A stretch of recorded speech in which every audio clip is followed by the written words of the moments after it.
Salut tout le monde, heureux de vous retrouver sur la chaîne Mecha 4 chevaux. Je vous avais parlé dans ma dernière vidéo où je présentais un boîtier pour tester les bobines d'allumage, donc motoculture, cyclo, etc. Je vous avais dit que je vous ferai la prochaine vidéo sur la modification d'un poste à souder Tailwind en poste par point, en soudeuse par point pour les carrosseries automobiles.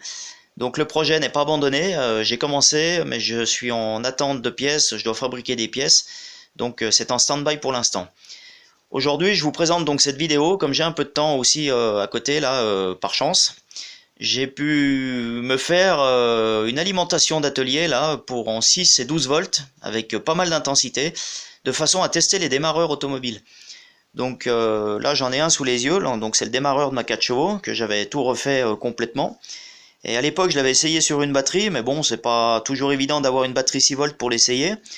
Une batterie 12 volts, bon bah tout le monde a un véhicule, mais c'est vrai que si le véhicule est pas à côté, il faut aller essayer le démarreur, enfin voilà, c'est quand même pas trop pratique. Donc là je voulais vous présenter ma vidéo pour avoir, on va dire, une source de courant une source de tension 6 volts environ 80 ampères et 12 volts environ 50 ampères. Donc comment je suis parti? Parce que des transformateurs en commerce pour trouver ça, c'est ou hors de prix ou quasiment même introuvable. Donc je suis parti sur les fameux transfos de micro-ondes, hein. Il y a pas mal de personnes sur YouTube qui font des vidéos, qui les modifient en enlevant le secondaire pour faire des soudeuses par point. Donc là moi j'ai conservé l'idée, hein, j'ai viré le secondaire de ces transfos, donc on aperçoit dessous la bobine rouge, là c'est la bobine du primaire. Donc le transfo de gauche est un petit peu plus costaud que celui de droite, donc j'ai pris celui de gauche justement pour faire ma sortie 6 volts, on va dire 80 ampères, donc je vais m'approcher un peu. Euh, donc là, ce transformateur, on voit bien donc le secondaire qui a été supprimé. Et j'ai bobiné donc du secondaire avec un fil de 6 carrés. J'ai fait un nombre de spires, on arrive à peu près à 7,8 volts environ à vide. Et donc c'est confortable pour essayer un démarreur 6 volts, sachant que les démarreurs qu'on essaye à l'établi, ils n'ont pas de charge tout simplement, ils sont pas montés sur le véhicule. Donc au niveau intensité, on peut largement les essayer, puis les tester correctement, voir si le solénoïde et le démarreur tournent bien. Et puis le transfo de droite, là, c'est un transfo de micro-ondes aussi, qui est un petit peu plus petit. Donc là, le fil bleu, c'est du 2,5 carré, hein, donc pour deux raisons, tout simplement, bah, je suis parti en 2,5 carré parce que les logements du secondaire sont légèrement plus petits que les trous de celui-là. Donc pour avoir le nombre de spires nécessaire pour avoir 14 volts là, donc à vide, j'ai marqué secondaire 12 volts, mais à vide, donc j'ai une tension de 14 volts environ. Donc pour avoir cette tension, il me fallait un certain nombre de spires avec ce fil, et donc je suis parti en 2,5 carrés, qui est là aussi largement suffisant pour essayer un démarreur en 12 volts, puisque en 12 volts on a une intensité qui est quand même moins importante. Donc voilà. Pour faire après, pour redresser le courant, donc là cette alimentation elle est vraiment basique, hein, de transformateur, un petit interrupteur avec un sélecteur gauche-droite 6 volts, 12 volts. Et donc il n'y a pas de filtration avec condensateur ou autre, hein, pas de régulation, on s'en fout puisque c'est juste pour faire tourner en clair un moteur. Donc derrière, sortie de transformateur, donc j'ai un pont de diode qui lui fait 150 ampères. Parce que pourquoi j'ai choisi 150 ampères? Parce que malgré tout, même qu'on soit à vide, quand on va essayer ce démarreur là, on va avoir quand même un pic de courant assez important. Donc il faut pas qu'il claque tout de suite quand on va peut-être essayer plusieurs fois le démarreur. Donc c'est vrai qu'au démarrage, on a quand même une intensité qui est furtive, hein, mais qui risque de faire un courant de pointe. Donc c'est pour ça que je suis parti sur 150 ampères.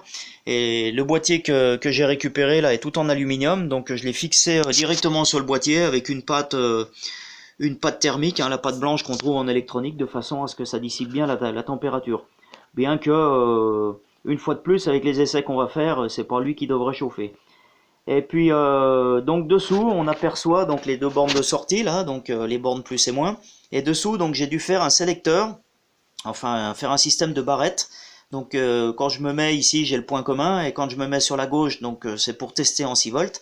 Et si je viens dévisser mes deux petits papillons en bakélite là, et que j'enlève ma barrette, je viens la passer sur la droite, à ce moment-là, j'aurai ma tension de sortie disponible ici en 12 volts. Donc soit à gauche 6 volts, soit 12 volts, ce qu'on retrouve à côté sur le transformateur.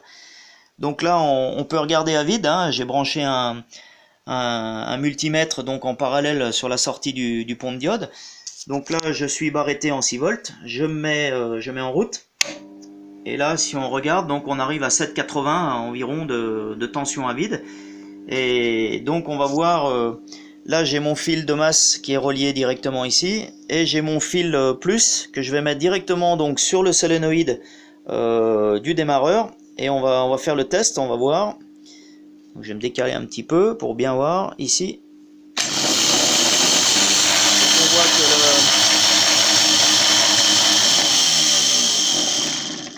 donc on voit bien que le solénoïde là claque bien.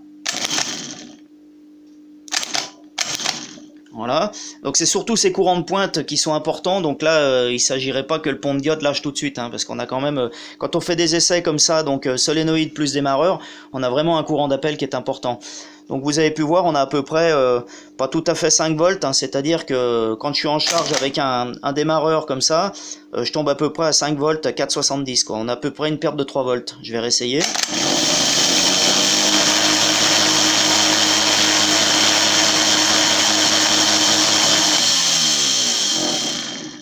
Et là, on voit bien donc que le transformateur, il y a aucun échauffement, il n'y a rien du tout, hein. Au niveau des sections de fil, on est correct, hein. Même au niveau du pont de diode, il n'y a pas de problème, hein. Donc là, je l'ai encore pas essayé en 12 volts, mais je doute pas de son efficacité, hein. C'est quand même pas mal. Donc là, je vais vous faire voir un petit peu le système de barrettage. Donc je vais démonter mes deux fils là, qui me servent d'alimentation.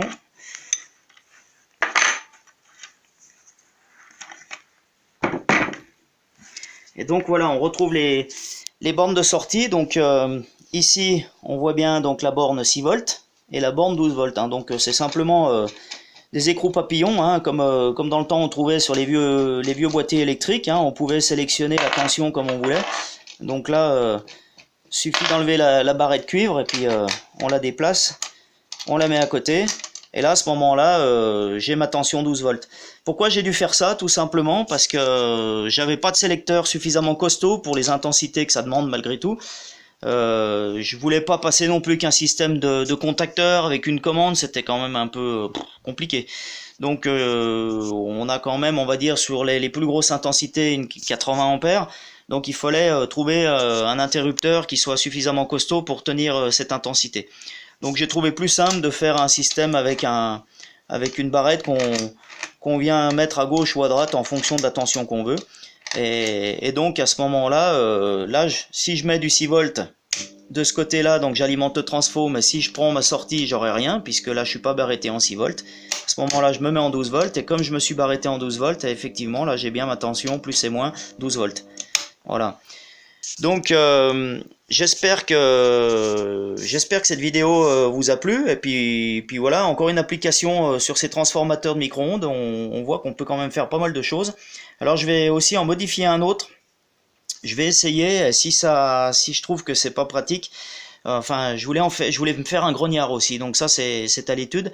Donc un grognard, c'est un système, c'est un transformateur, on va dire c'est plutôt un contrôleur magnétique, où on vient poser un induit soit de démarreur, de génératrice, de moteur de perceuse, enfin tous les moteurs qui comportent un induit avec un collecteur, pour savoir s'ils sont coupés en court-circuit ou autre, on utilise un grognard. Donc ça, je vous expliquerai un petit peu la méthode quand il sera fait. Donc je voulais partir sur un transfo de micro-ondes. Je verrai si je peux le modifier parce que de leur fabrication, ils sont pas trop pratiques. À moins que je trouve un autre transfo, on va dire de récupération en 230 là, même là, peu importe la sortie en secondaire, puisque de toute façon on l'utilise pas. Il y a une modif mécanique à faire, et surtout au niveau des entrefers, faut séparer les entrefers. Enfin, il y a un petit peu de bricolage à faire, de façon à faire ce contrôleur magnétique plus communément appelé grognard. Voilà. Voilà pour cette vidéo d'aujourd'hui. J'espère qu'elle vous aura plu, et puis que mes explications seront claires. Si vous avez des questions, posez-les en commentaire, et puis je tâcherai de vous répondre assez vite. Voilà. Merci de votre fidélité, et puis je vous dis à bientôt. Merci, ciao.